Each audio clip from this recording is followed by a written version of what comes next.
Hello বন্ধু, তোমরা কেমন আছো? আশা করি তোমরা ভালো আছো। আল্লাহর রহমতে আমিও ভালো আছি। তো আজকে আমরা বানাবো ক্রিসপি চিকেন ফ্রাই।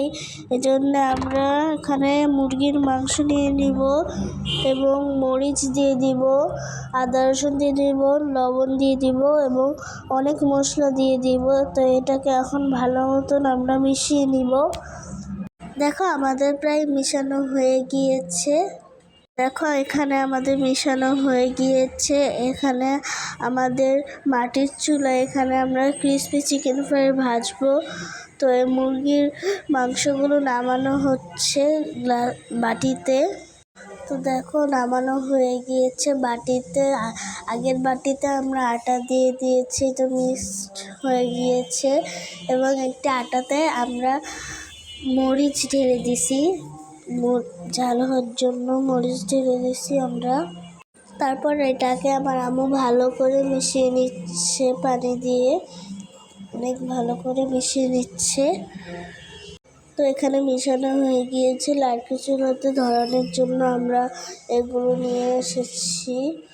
তো এগুলো এখন আমরা জ্বালিয়ে লাড়কি চুলাতে ঢুকিয়ে দেবো। আমার আম্মু জ্বালিয়ে নিচ্ছে, দেখো তোমরা। তো আমরা এখানে ঢুকিয়ে নিচ্ছি একটা একটা করে। দেখো এখানে আমরা আবার কড়াই বসিয়ে দিয়েছি। কড়াইতে আমরা তেল ঢেলে দিব এখন।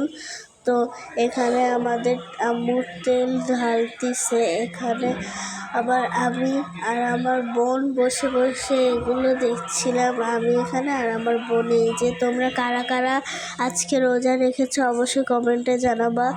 তো এখন আমরা চিকেনটাকে এটার সাথে মিশিয়ে আবার আটার সাথে মিশিয়ে আমরা এখন কড়াইতে ঢেলে দিব। তো দেখো আমাদের হয়ে গেছে। এখন আমরা কড়াইতে ঢেলে দিচ্ছি। কি সুন্দর করে ভাজা হইতেছে দেখো।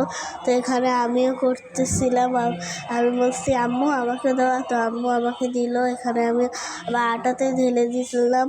আটার সাথে আমি আম্মু যেমন মিক্স করছে সেমনই করে আমি আবার মিক্সড করছি। দেখো তোমরা, এই দেখো এখন আমি আমার কড়াইতে ছেড়ে দিব।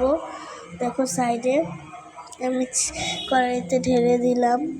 তো এখানে আমরা বসে বসে দেখতেছিলাম। এখানে আবার ভাজা হইতেছিল। তো দেখো এখানে আমার আম্মু আবার অনেক ছেড়ে দিল। দেখো তো এখানে প্রায় আমাদের 2টা ভাজা হয়ে গিয়েছে, আর একটা ভাজা বাকি আছে। এখানে আমার বোনও করেছে, আমার বোন করে ঢেলে দিয়েছে। তো এখন আমরা নামাবো। দেখো এখানে আমরা আবার নামিয়েছি। ও